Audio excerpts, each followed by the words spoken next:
Welcome back, everyone. Christmas is over, gifts are being returned, and New Year's Eve is fast approaching. But before we ring in the new year, we'll take a second to recap the noteworthy films of 2013.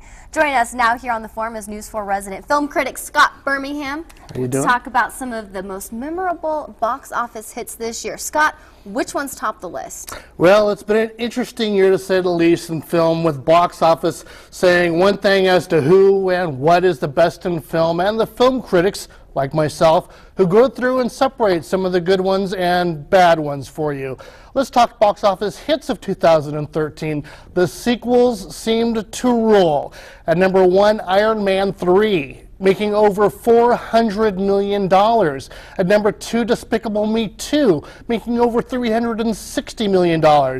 And The Fast and the Furious 6 went toe-to-toe with The Hunger Games: Catching Fire, both making over $350 million. The various film critics circles, are weighing in and narrowing down their choices to 3 films as the best of 2013. The Las Vegas Film Critics Society, in which I'm a member, has voted 12 Years a Slave as their top pick for the year. The Broadcasting Film Critics Association, also of which I'm a member, has nominated 12 Years a Slave and American Hustle, with 13 nominations each. The BFCA will present their televised awards show next month. The Golden Globes, which many look at to setting the stage for the Oscars in 2014 and is presented by the Foreign Press, added Captain Phillips to their top list of nominations.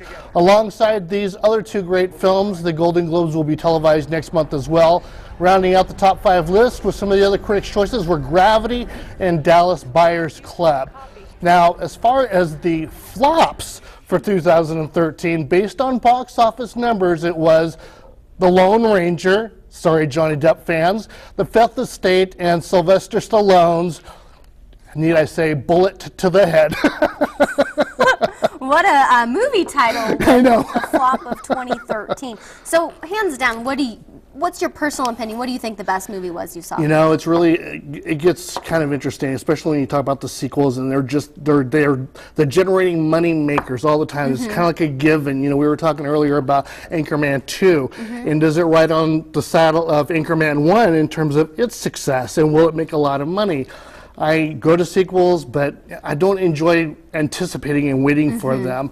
Yeah. I saw a really good film about a month ago called Enough Said with Julia Dreyfus in it. Oh, and love her. It's a small movie. It probably came in the theaters a couple of weeks and then left.